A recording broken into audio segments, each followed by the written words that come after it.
Je vous remercie beaucoup parce que j'ai l'impression que les Congolais se réveillent déjà.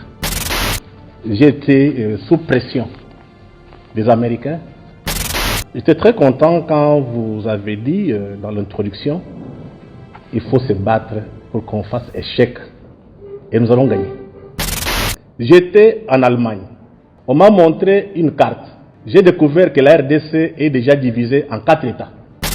Aujourd'hui, si nous mourons, notamment à Djungu, c'est notamment à cause de ces plans de balkanisation de notre pays pour que le Nord Kivu, Ituri, soit un autre pays.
Je vous remercie beaucoup parce que j'ai l'impression que les Congolais se réveillent déjà. Parce que j'en ai souffert. J'ai perdu mon emploi au potentiel groupe Télé 7. J'ai été sous pression des Américains. On m'a fait partir de Télé 7 potentiel. J'ai perdu mon emploi. Et quand je suis arrivé à la RTNC, j'ai vu la même chose. Mais je ne suis pas découragé, je sais qu'on va gagner. J'étais très content quand vous avez dit dans l'introduction il faut se battre pour qu'on fasse échec et nous allons gagner.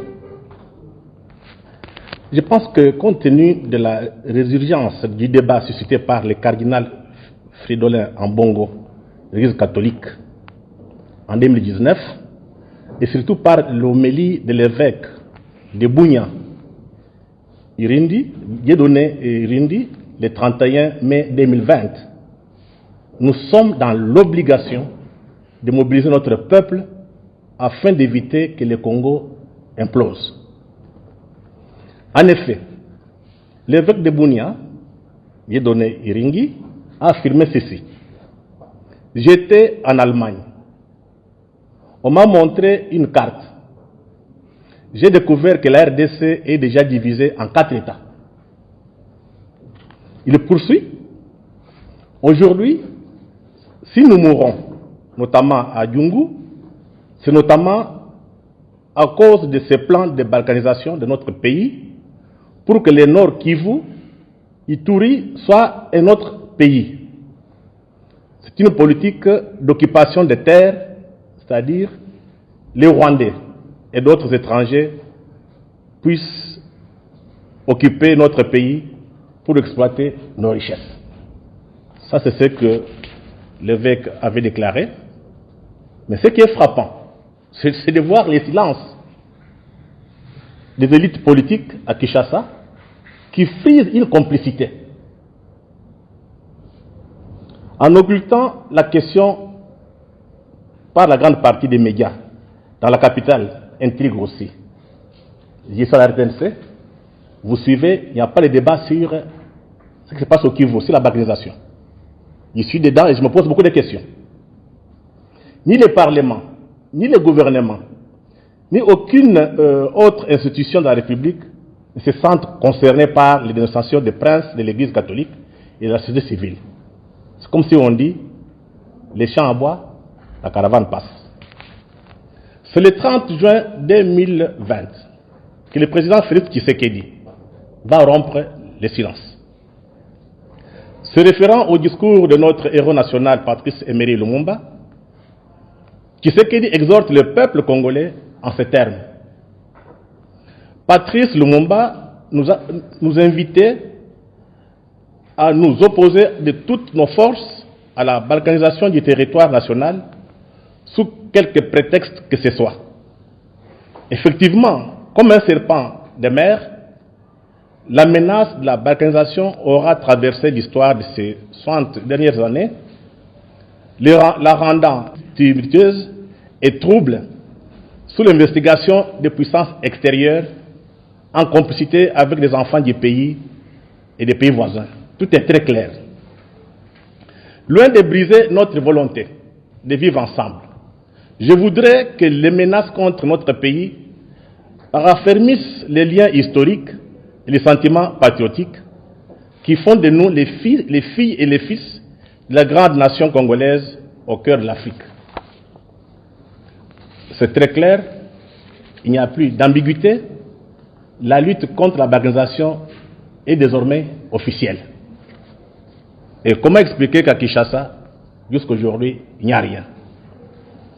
La question de la balkanisation ou de l'imposition de la RDC, que je vais analyser, a commencé en 2008. C'est ça mon histoire. Cette année-là, lors du 12e sommet de la francophonie à Québec, au Canada, nous étions conviés, un collègue sénégalais et moi-même, à écrire des articles dans le quotidien Le Soleil de Québec. Il nous fallait présenter l'apport de la francophonie dans nos deux pays, le Sénégal et la RDC. À ma grande surprise, l'article du journaliste sénégalais a été publié dans les quotidiens et pas les miens. Quand j'ai demandé à mon confrère du quotidien Le Soleil de Québec pourquoi mon texte n'a pas été publié, aucune explication ne m'a été donnée. Il s'est limité à me dire qu'il sera publié sur le site du journal. Ce qui sera fait. Mais pourquoi il n'a pas voulu le faire? Parce que c'est après que j'ai compris. En fait, c'est au Canada où se trouvaient beaucoup plus les grandes entreprises minières qui soutenaient la guerre à l'est du Congo. Et moi, j'avais fait un article pour dire non, il faut que la francophonie nous aide à affronter ces anglophones. Mais je ne savais pas que le Canada était, bien que francophone, mais c'était d'abord l'économie, c'était les mines qui passaient avant. C'est après que j'ai compris ça. Après le sommet de la francophonie, des passages à Bruxelles, j'ai rencontré M. Mampaka, pas François, mais Mampaka, qui est député, il était député et puis sénateur belge. Je ne sais pas s'il a fait encore la politique, qui me donne des informations. Il me dit ceci, il y a des informations qui circulent ici à Bruxelles. On voit déjà la carte du Congo déjà coupée en plusieurs États. De retour à Kinshasa, je rencontre Modeste Mutinga. Je lui explique la situation. Je lui dis, mais regarde, il y a une situation qui est dangereuse. Est-ce qu'on peut commencer à faire la campagne? Modeste Mutinga m'a autorisé. J'ai réuni la télévision, les journalistes de Télé 7, Radio 7 et Journal Le Potentiel. Comme moi j'étais les patrons, Mutinga était parti en politique. J'explique aux journalistes, ils ne comprenaient pas. Comme j'étais le patron, j'ai imposé. Donc c'est depuis 2009, janvier 2009, qu'on a commencé à faire la campagne contre la balkanisation. On a fait des conférences à Fatima, c'était déjà seulement à la cité, et un jour nous sommes partis à l'université. On a fait, il y avait moi le professeur Biyoya, moi et puis Emmanuel Kabongo. On s'est retrouvés, pour toute la première fois, la salle était pleine, avec tous les grands professeurs. Ils ont fait un témoignage, ils ont fait des témoignages pour démontrer que la balkanisation existait. Et j'ai eu le vieux Kiakama, Kiakiziki, après la conférence, qui m'a dit qu'il avait discuté avec le père Ekwa. Le père Ekwa lui a dit, comme le débat est maintenant à l'université, donc le Congo est sauvé. Donc tout le monde était au courant, mais personne ne parlait. Mais ce qui s'est passé après? Après avoir fait des campagnes, des débats, de conférences, le 2 février à 11h, le professeur Kabongo Malou et moi, nous avons reçu dans mon bureau des Américains, 3 agents de l'ambassade américaine. Il y avait 2 Américains, un blanc et un Indo-Pakistanais, et puis avec un Congolais, John Kalonge, celui qui était avec... Il est toujours à l'ambassade, il travaille toujours là-bas. Ils sont venus dans mon bureau, on a passé 1 heure de temps avec eux. Ils voulaient savoir, ils étaient envoyés par le département d'État américain pour savoir qu'est-ce que vous entendez par la balkanisation. On a fait un débat. Comme j'avais assez d'ouvrages, j'ai démontré que ça existe bel et bien. Et puis, ils sont partis. Après 1 année, il y a comment dirais-je, les câbles de Wikileaks qui sont sortis, où on nous cite nommément avec Kabongo. Malou, je l'ai lu et j'ai beaucoup apprécié chez les Américains la rigueur qu'ils ont rappelé. Donc ils ont écrit tout ce qu'on avait dit. Ils n'ont pas modifié. Mais à la fin, un commentaire. En disant, nous ferons par tous les moyens pour redorer l'image de l'Amérique, parce que ça touchait l'Amérique. Et puis, après quelques temps, on m'a invité à Washington. Donc, c'était dans le cadre de, excusez-moi, US Foreign Policy. Donc, on était parti en formation pour qu'on nous explique, on était des Congolais, qu'on nous explique comment ça fonctionne. Nous arrivons à Washington, au département d'État. On était 8 Africains et 2 Congolais. On a eu une grande conférence avec ceux qui s'occupent de l'Afrique. Il y avait une femme qui était ici en 2000. Elle s'appelle Catherine.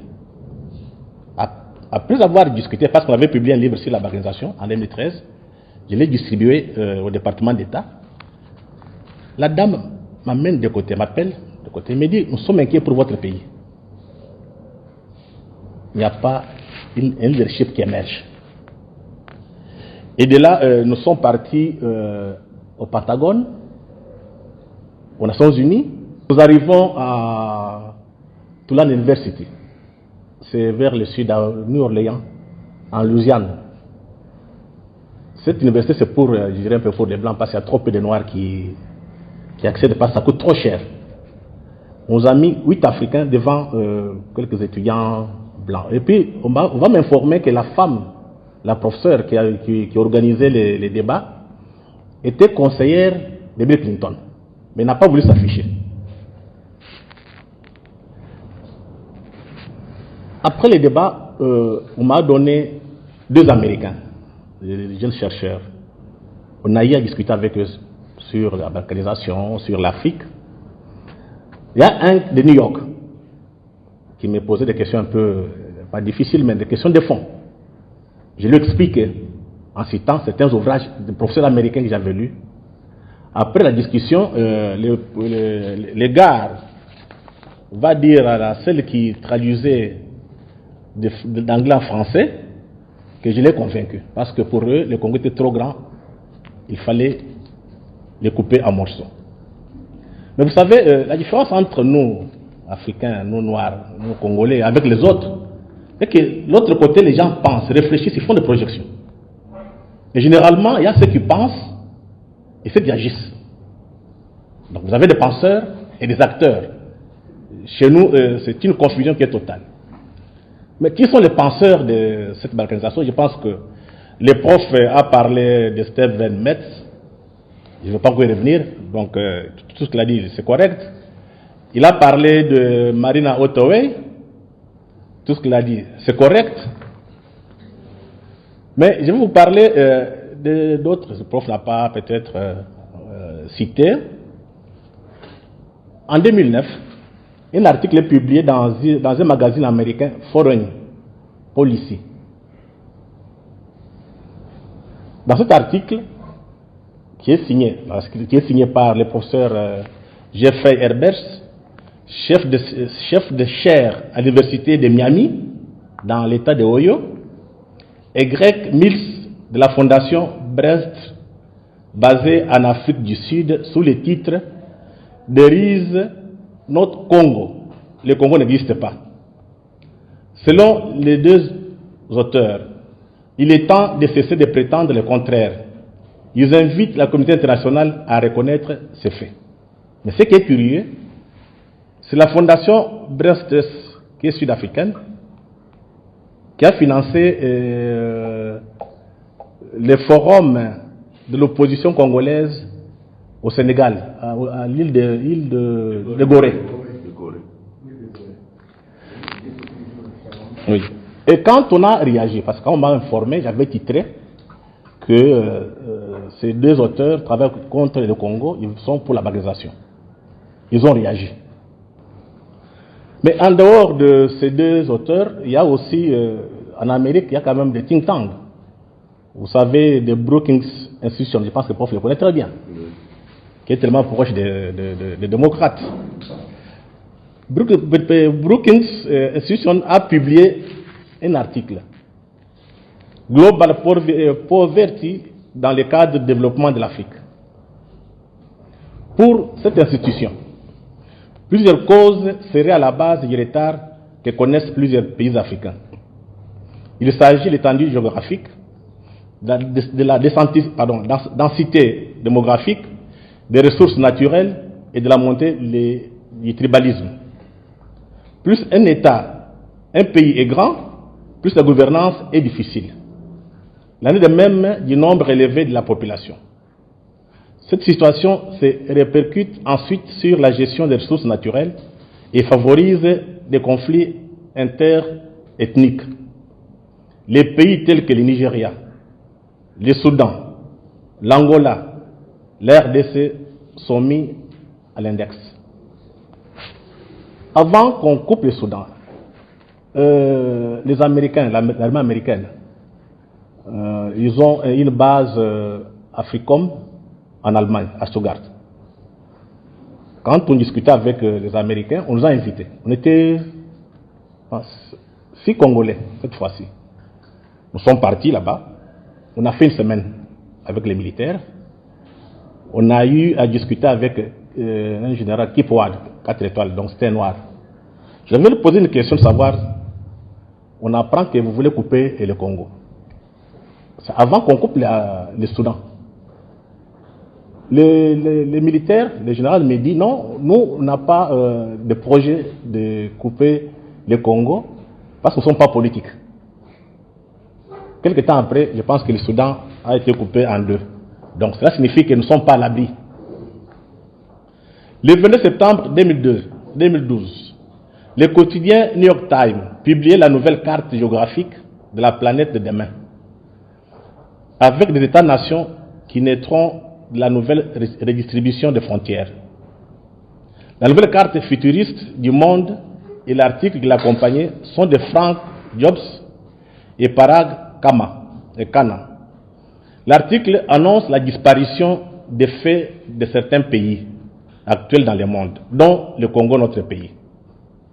L'analyse des deux auteurs est basée essentiellement sur la dotation en gisement des ressources naturelles du pays et leurs convoitises extérieures. Déjà en 2006, j'étais à Paris, j'ai rencontré un ami français, journaliste. Il avait lu un livre d'un romancier britannique, anglais, John Le Carré. C'est l'un des grands, parce que c'était un ancien agent secret britannique. Et les Français avaient lu les livres. Comme chaque fois quand je partais, je discutais sur la balkanisation du Congo.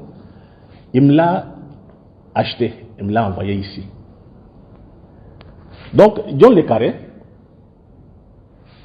avait publié un roman, des Mission Songs, les chants de la mission, qui parlait beaucoup plus de l'ONU, la MONUSCO ou bien la MONUC dans les temps.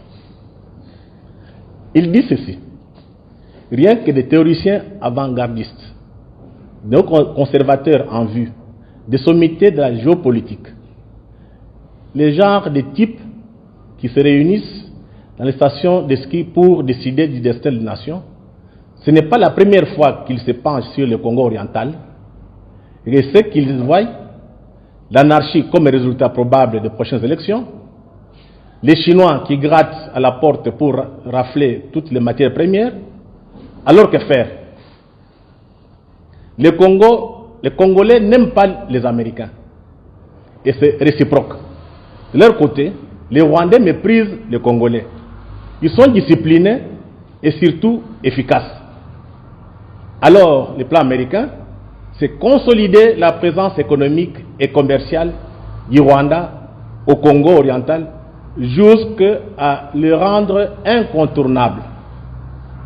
Ce qu'ils veulent concrètement, c'est une annexion en douceur. Ils comptent sur un coup de la CIA. Il y a eu les rapports des experts des Nations Unies publiés en 2012, des experts, mais curieusement, quand on a amené le document aux Nations Unies, cette dame, Susan Rice, dans son mémoire, elle vient de publier en 2019. Elle s'est opposée.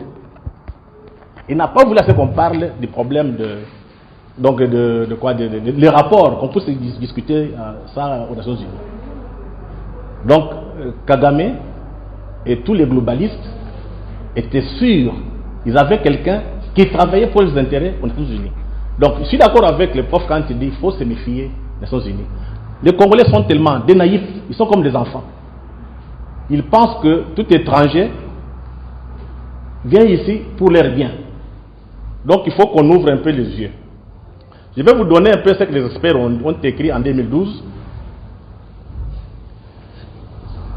Ils disent ceci, donc ça c'est les rapports. Les groupes d'experts estiment que la présence du Rwanda dans la République démocratique du Congo a pour but d'accroître le nombre de Rwandais qui se trouvent dans l'est du pays et d'encourager ceux qui y sont déjà installés à conjuguer leurs efforts pour aider le Rwanda à exercer son contrôle économique. Le prof l'a dit, c'est déjà fait. Maintenant, il y a une autre, l'annexe du rapport, qui donne des informations sur la réunion convoquée par l'armée rwandaise afin de soutenir M23. Il y a un qui s'appelle Senkoko, qui s'est présenté comme un représentant de Kabarebe, ça selon le rapport de 2012, et a relayé les messages que le gouvernement rwandais soutient le M23, dont la nouvelle guerre a pour objectif d'obtenir la sécession des Kivu. Donc ce ne sont pas des choses qu'on parle au hasard, c'est des choses qui sont, c'est du concret. Je voulais vous prendre encore un autre exemple, c'est avec Mwamba Chishimbi, qui était à la tête d'un truc de Grand Lac, là, je pense, ce mécanisme, un truc comme ça. Oui, le suivi. Ils étaient en négociation avec M23 en Ouganda. Madame Mary Robinson, qui est envoyée spéciale des Nations Unies pour le Grand Lac, demande aux Congolais de laisser M23 gérer la partie qu'ils avaient déjà occupée. Et l'information passait sur Radio Okapi. Et Mwamba Chishimbi m'a dit nous pouvons discuter pendant 10 ans, on ne va pas céder même pas un morceau du Congo. Donc ce sont des choses qui sont connues, mais à Kinshasa, on fait semblant, ou bien on est complice. On a parlé de penseurs, mais il y a des acteurs. Je pense que le prof en a donné un, mais je vais ajouter ce que moi j'ai connu. Le premier, c'est Fest William. qui a été le président de la sous-commission du Sénat américain sous l'administration Clinton en 2001. Il dit ceci: la frontière congolaise serait la source de déstabilisation tant par les forces internes que par les forces externes, dont l'objectif consiste à favoriser le découpage du pays en 5 États indépendants. Nos amis allemands, selon la Monseigneur Irindi, donc c'est 4 États maintenant. Donc dans les temps, c'était 5 États indépendants.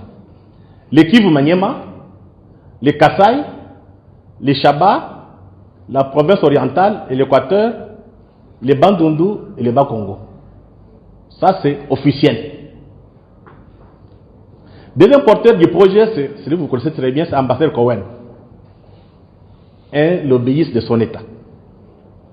L'ambassadeur Cohen a proposé en 2008, avant la prise de fonction du président Barack Obama, un plan pour résoudre une question pour tous les conflits à l'est de l'RDC.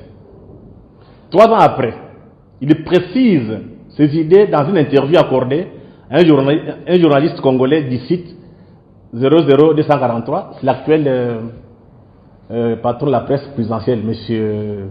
Lwakabwanga. Et quand l'information est passée sur Internet, nous on a repris ça dans le journal Le Potentiel. Ça a été publié. Et que dit Cohen?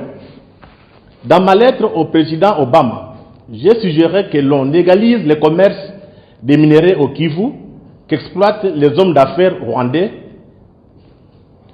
Le Rwanda a envahi le Kivu en 1998. Pendant 6 ans, il a mis en place des réseaux pour l'exploitation des minerais, surtout le coltan qui rapporte des milliers de dollars. Je pense que tout le monde trouvera son compte et la RDC percevra des impôts. J'ai proposé que le commerce des minerais soit légalisé. Mais j'ai rencontré une farouche opposition de la part des Congolais qui évoquent la question de la souveraineté. Je pose la question. Souveraineté. Au département d'État, le Kivu fait partie du Rwanda. Nous publions l'interview de Cohen. L'ambassade américaine a réagi. Mais comme chez eux, ils ont toute notre culture, ils ne sont pas habitués à demander des comptes aux journalistes. Donc on a discuté avec eux. Un jour, il y a une conférence de presse, j'ai envoyé un journaliste pour poser la question. C'est ce que Cohen a dit. Et l'ambassadeur, les diplomates qui étaient sur place, il a dit que les propos de Cohen n'engagent pas l'État américain. Ce qui est vrai. Parce que Cohen était un lobbyiste. Maintenant, dans ce qu'il avait donné comme droit de réponse, Cohen écrit encore ceci. Je demande aux amis congolais de ne pas chercher midi à 14h avec des débats juridiques inutiles. Il faut plutôt qu'ils cherchent des solutions sur le terrain. Je pense que ce qui se passe actuellement dans l'Est du Congo, c'est très clair. Et surtout que Rwanda a mis ses vols sur Kinshasa, on se pose la question. Au Rwanda, on ne vend qu'il n'y a que de bananes. Comment est-ce qu'on peut mettre des avions qui doivent faire, comment on appelle ici, qui doivent faire Goma, Bukavu, jusqu'à Kinshasa? Pas normal. Et j'ai eu à faire une émission dans une télévision ici à Kinshasa pour dénoncer. Parce que le Rwanda, Kagame, avec tous les globalistes, pour le moment, tous les globalistes, tous les hommes d'affaires, ce qu'on appelle les mondialistes, ils sont à Kigali. C'est eux qui ont financé la guerre de la FDL. Maintenant, ils sont en difficulté avec Trump. Trump n'est pas dans leur logique. Donc c'est là où vous voyez maintenant que la situation du Congo, c'est que le prof a dit, est presque un peu en équilibre. Mais ils ont changé de stratégie. Tuer les Congolais, les déplacer des frontières et placer des populations rwandaises et d'autres populations. Tout est très clair. On ne sait pas ce que ça va donner.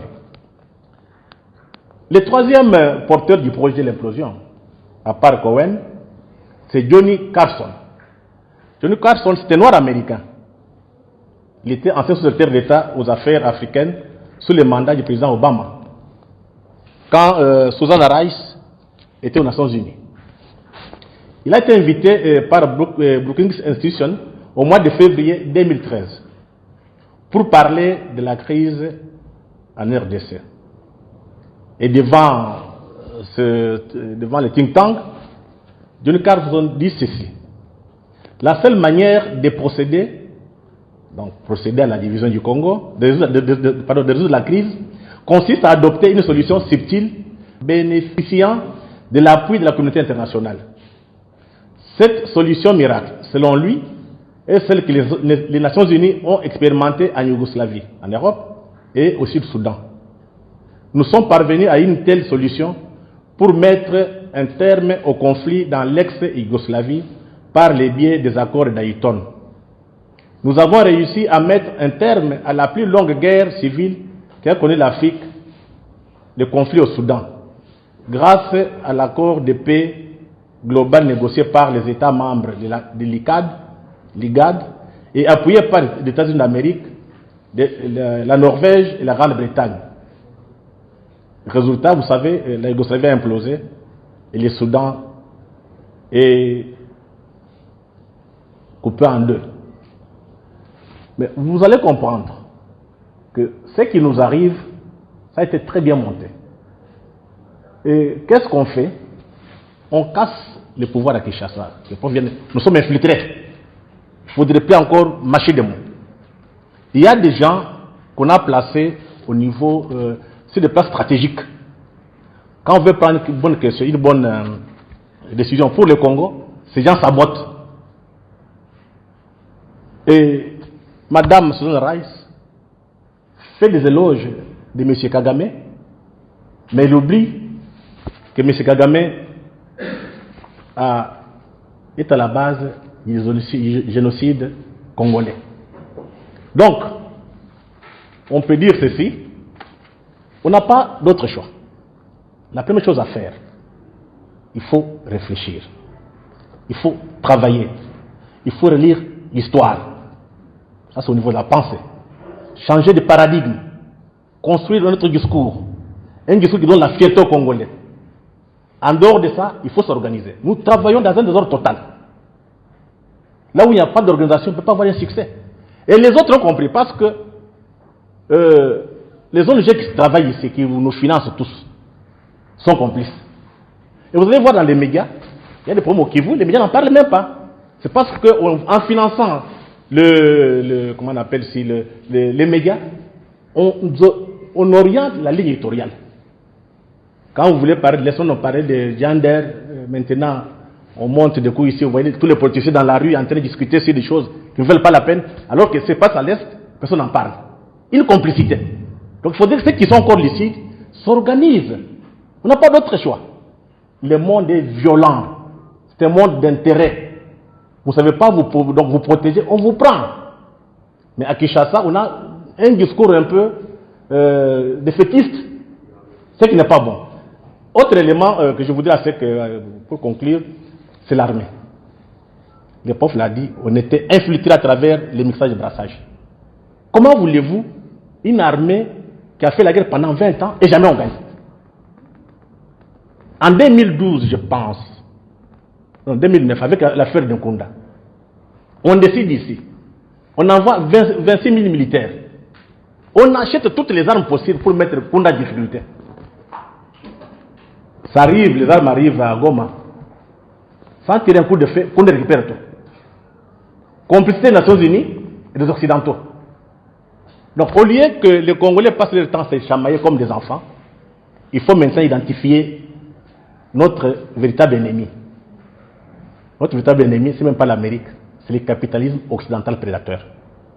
Actuellement, il est incarné par les globalistes. Et tous les globalistes sont à Kigali.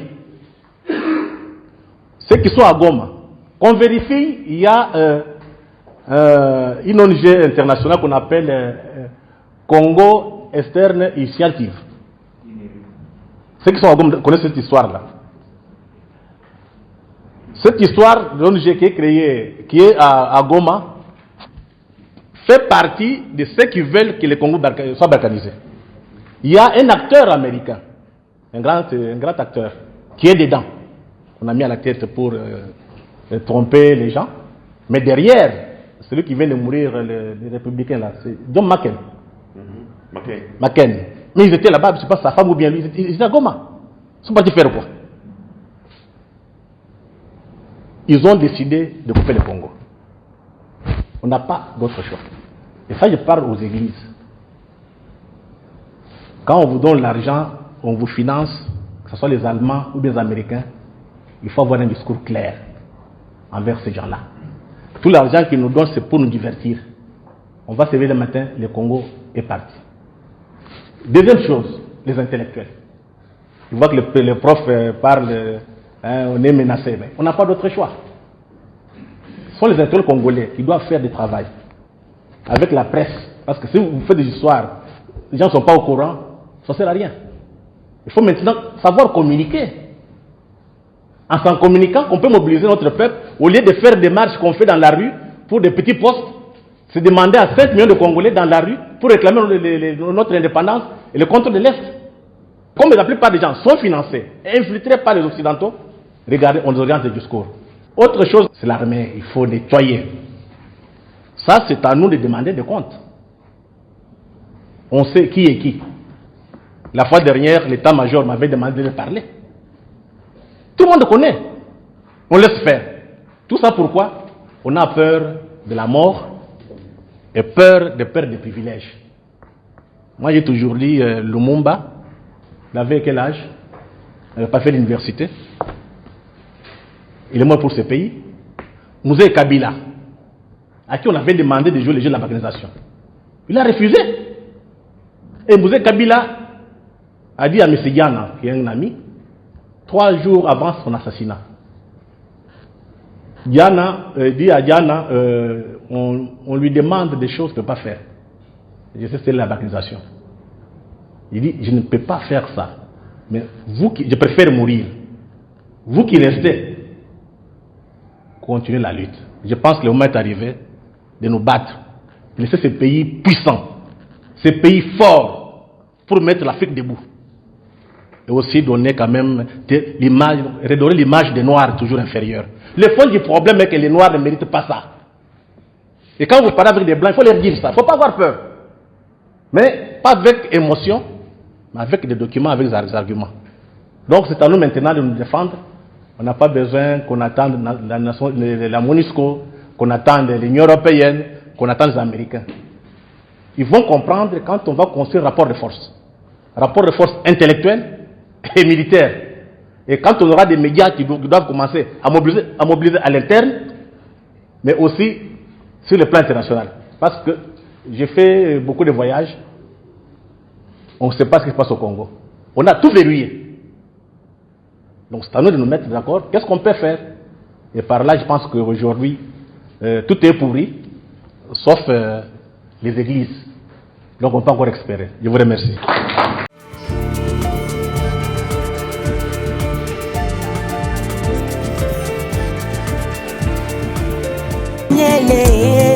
Nalibula bakosi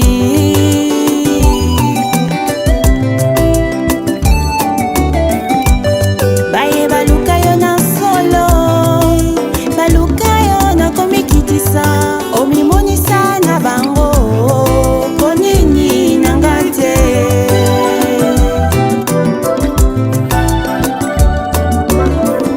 bangusa pinzoli nanga longola soni nanga se